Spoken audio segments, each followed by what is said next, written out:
আজ আমি আমার এই ভিডিওর মাধ্যমে একাদশ শ্রেণীর দ্বিতীয় সেমিস্টারের বাংলা সাজেশন 2025 নিয়ে আলোচনা করব। যারা 2025-এ দ্বিতীয় সেমিস্টারের বাংলা পরীক্ষা দেবে, তোমরা এই সাজেশন অনুযায়ী প্রশ্নগুলি করলে এখান থেকে তোমরা সমস্ত প্রশ্নই কমন পেয়ে যাবে। আর আমার কোচিং সেন্টারের হোয়াটসঅ্যাপ নাম্বার হলো 9007387901। এখানে দশম থেকে স্নাতক শ্রেণীর বিভিন্ন বিষয়ের উত্তরের পিডিএফ বাংলা এবং ইংরেজি উভয় ভার্সনে পাওয়া যায়। যাদের প্রয়োজন হবে স্ক্রিনে দেওয়া নাম্বারে হোয়াটসঅ্যাপের মাধ্যমে যোগাযোগ করতে পারবে। তোমাদের সিলেবাসটা আগে দেখে নাও।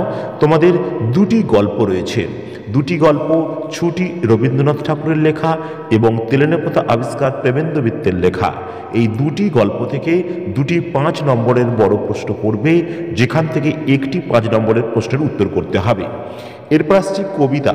3টি কবিতা রয়েছে: ভাব সম্মেলন বিদ্যাপতির লেখা, লালন শাহ ফকিরের গান এবং নুন জয় গোস্বামীর লেখা। এই 3টি কবিতা থেকে দুটি 5 নম্বরের প্রশ্ন পড়বে, একটি প্রশ্নের উত্তর করতে হবে। তবে এই প্রশ্ন কিন্তু 3+2 এই আকারে বিভক্ত থাকবে। 5 নম্বরেরই প্রশ্ন, কিন্তু দুটি পার্টে ভাঙা প্রশ্ন থাকবে। নাটক, এখানে আগুন নাটক বিজন ভট্টাচার্যের লেখা একটি মাত্র নাটক রয়েছে। এই একটি নাটক থেকে দুটি 5 নম্বরের বড় প্রশ্ন পড়বে, যার মধ্যে একটি প্রশ্নের উত্তর করতে হবে। এবং পূর্ণাঙ্গ সহায়ক গ্রন্থ, এখানে পঞ্চতন্ত্র সৈয়দ মুস্তাফা আলী, যেখানে 4টি মোট গল্প রয়েছে: বই কেনা, আজব শহর কলকাতা এবং 25শে বৈশাখ ও আড্ডা। এই 4টি গল্প থেকে 4টি 5 নম্বরের প্রশ্ন পড়বে, যার মধ্যে থেকে দুটি প্রশ্নের উত্তর করতে হবে। 5 দুগুণে 10। এবং বাংলার শিল্প সাহিত্য ও সংস্কৃতির ইতিহাস, এখানে সিলেবাসটা অনেক বড়। এখানে 5 নম্বরের প্রশ্নের তোমাদের উত্তর করতে হবে, 3টি পড়বে, একটি করতে হবে। যেখানে আধুনিক বাংলা সাহিত্য, লৌকিক সাহিত্য, যেখানে আছে ছড়া, ধাঁধা, প্রবাদ, মহাকাব্য, আখ্যান কাব্য, গীতি কবিতার ধারা। কবিতার মধ্যে মধুসূদন দত্ত, রবীন্দ্রনাথ ঠাকুর, কাজী নজরুল ইসলাম, জীবনানন্দ দাশ ও পরবর্তী ধারা।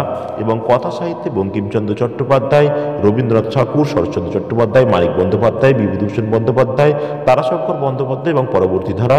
নাটকে মধুসূদন দত্ত, দীনবন্ধু মিত্র, গিরিশ ঘোষ, রবীন্দ্রনাথ ঠাকুর, দ্বিজেন্দ্রলাল রায়, বিজন ভট্টাচার্য এবং পরবর্তী ধারা, অর্থাৎ অনেকটাই বড়। এবং রচনা এবং পক্ষে ও বিপক্ষে যুক্তি, এই দুটি আলাদা আলাদা দুটো পড়বে, যার মধ্যে একটি প্রশ্নের উত্তর করতে হবে। আমরা ছুটি গল্প থেকে যে গুরুত্বপূর্ণ প্রশ্নগুলো দিয়েছি দেখে নাও। নদীর ধারে বালকদের খেলার দৃশ্যটি নিজের ভাষায় বর্ণনা করো। স্কুলে এত বড় নির্বোধ এবং অমনোযোগী বালক আর ছিল না। কার কথা বলা হয়েছে? তার সম্পর্কে এই কথা বলার কারণ কি ছিল আলোচনা করো। মা, এখন আমার ছুটি হয়েছে মা, এখন আমি বাড়ি যাচ্ছি। কে কাকে উদ্দেশ্য করে কথাটি বলেছে? ছুটির জন্য বক্তার এই আকুতির কারণ কি? শেষ পর্যন্ত বক্তা তার কাঙ্ক্ষিত ছুটি কিভাবে পেয়েছিল? খুবই গুরুত্বপূর্ণ প্রশ্ন। ফটিক চরিত্রের বৈশিষ্ট্য আলোচনা করো। এই প্রশ্নও খুব গুরুত্বপূর্ণ। ছুটি গল্পে মামার বাড়িতে গিয়ে ফটিকের যে দুরবস্থা হয়েছিল তার নিজের ভাষায় লেখো। ছুটি গল্পটিকে কিশোর মনস্তত্ত্বের যে প্রকাশ ঘটেছে তা নিজের ভাষায় লেখো। এবং ছুটি গল্প হিসাবে ছোট গল্প হিসাবে ছুটি গল্পের সার্থকতা আলোচনা করো। এই 7টি গল্প, এই প্রশ্ন যদি করা যায় তাহলে একটি প্রশ্ন অবশ্যই কমন পেয়ে যাবে, তাহলে তেলেনেপোতা থেকে করার প্রয়োজন হবে না। যদি কেউ তেলেনেপোতা করতে চাও তাহলে এখানে 6টি প্রশ্ন দিয়েছি।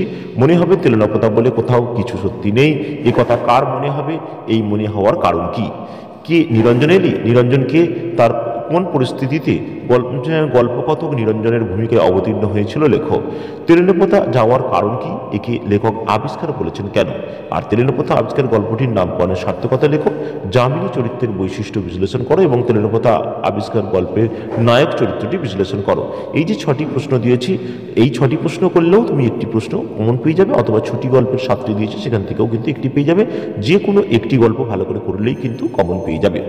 এরপর চলে আসছে নুন কবিতা। নুন কবিতায় আমি মাত্র 4টি প্রশ্ন দিয়েছি। আচ্ছা, আমরা তো সামান্য লোক, কে কাকে কোন প্রসঙ্গে কথা বলেছে? সামান্য লোক শব্দের তাৎপর্য লেখো। খুব গুরুত্বপূর্ণ প্রশ্ন। আমরা তো অল্পে খুশি মানুষদের জীবনযাত্রার যে ছবি নুন কবিতায় ফুটে উঠেছে তার পরিচয় দাও। তবে এখানে আরও দুটো প্রশ্ন, কে অল্পে খুশি কাদেরকে বলা হয়েছে না হয়েছে এরকম ছোটো কিছু জুড়ে দেওয়া হবে।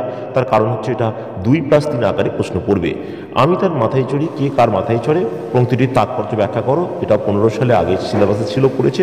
আমাদের শুকনো ভাতে লবণের ব্যবস্থা হোক। নুন কবিতায় এই পংক্তির যে দাবি ঘোষিত হয়েছে তার তাৎপর্য লেখো, তবে এর সঙ্গে আরও কিছু প্রশ্ন অ্যাড করে দেবে, যদিও এই লাইনটা খুবই গুরুত্বপূর্ণ এই প্রশ্নটিও। ভাব সম্মিলনী কবিতার প্রশ্ন, এখানে কি রয়েছে, কি কি কহব রে সখী আনন্দ ওর, এই আনন্দের কারণ নিজের ভাষায় লেখো। তবে কি এইটা বলতে পারি যে তোমরা নুন এবং কবিতা আর প্রথম যে দুটো কবিতা আমি বললাম সেই দুটো করলে কিন্তু একটি প্রশ্ন অবশ্যই কমন পেয়ে যাবে, সেখানে দুটোও পেয়ে যেতে পারো, তাই তৃতীয় গল্পটি কবিতাটি করার দরকার নেই। লালন সহ প্রকৃতির এখানে তোমার দেখো,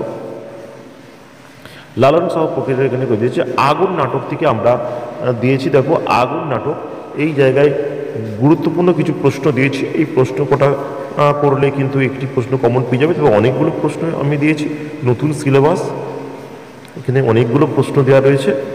এরপর আমরা বই কেনা, এই যে তোমরা এই জায়গা থেকে প্রশ্ন দেওয়া রয়েছে।